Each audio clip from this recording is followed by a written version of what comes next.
అచ్చంపేట శాసనసభ్యులు డాక్టర్ వంశీకృష్ణ గారు మా మిత్రుడు. ఇవాళ మనము ఇక్కడ ఏదైతే దర్శనం తీసుకున్నామో ఫిబ్రవరి 15వ తేదీ ఆయనకు శుభవార్త వస్తుందని నేను భగవంతుని ప్రార్థిస్తున్నాను. బాలునాయక్ గారికి, అట్లనే నా మిత్రుడు శంకర్ నాయక్ గారు ఎమ్మెల్సీ కావడం మనకందరికీ చాలా మంచిది.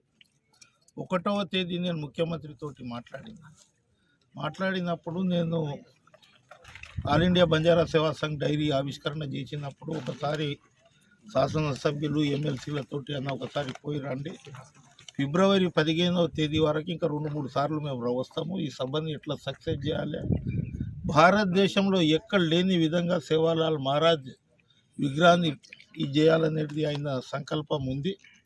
అందుగురించే ముఖ్యమంత్రి గారికి అక్కడ మహారాష్ట్రలో భారత ప్రభుత్వం ప్రధాని మంత్రి 750 కోట్ల రూపాయలతోటి నంగారా మ్యూజియం, అది పౌరాగఢ్ అంటారు, పౌరాగఢ్. అది నేను ముఖ్యమంత్రికి మేమందరం కలిసి పౌరాగఢ్ని మహారాష్ట్రలో అంటారు, ఇది గోరియాగఢ్, ఈ దానికి నామకరణ చేస్తారు.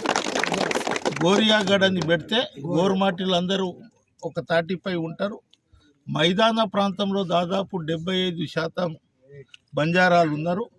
ముఖ్యమంత్రి ఆయన నియోజకవర్గం కానివ్వండి, మనతోటి చాలా దగ్గరగా బంజారాలతోటి సత్సంబంధాలు ఉన్నాయి ఆ కుటుంబాలకు. ఇవాళ జైపాల్ రెడ్డి జయంతి రోజు గిట్ట ఇవాళ మంచి కార్యక్రమం, మా అందరికంటే ఎక్కువ ముఖ్యమంత్రికి ఇంట్రెస్ట్ ఉంది. తప్పకుండా ఇక్కడ ఇది చేయాలి, 1,00,000 మందితోటి ఇక్కడ నల్గొండ 2-3 రోజులు నేను గిట్ట ఇక్కడనే ఉంటాం. నేను మా ఎమ్మెల్యేలను అందరికీ నేను ఒకటే ప్రాధేయపడుతున్నాం, అది పౌరాగఢ్, ఇది గోరియాగఢ్ అని పెట్టేసి, ఇది గోరియాగఢ్ అంటే ఇది ఒక చరిత్రకరమైన ఇది ఉంటుంది.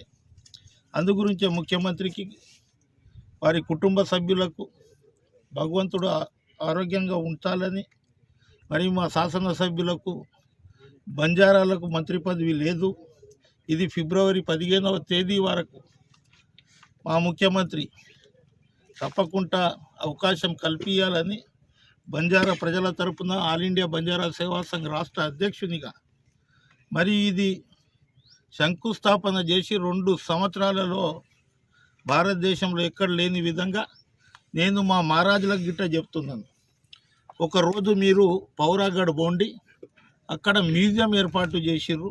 ఆ మ్యూజియం నేను ఎమ్మెల్యే సాబ్ వంశీకృష్ణ సాబ్ మేము గిట్ట ఒకసారి పోయి చూసి వస్తాం.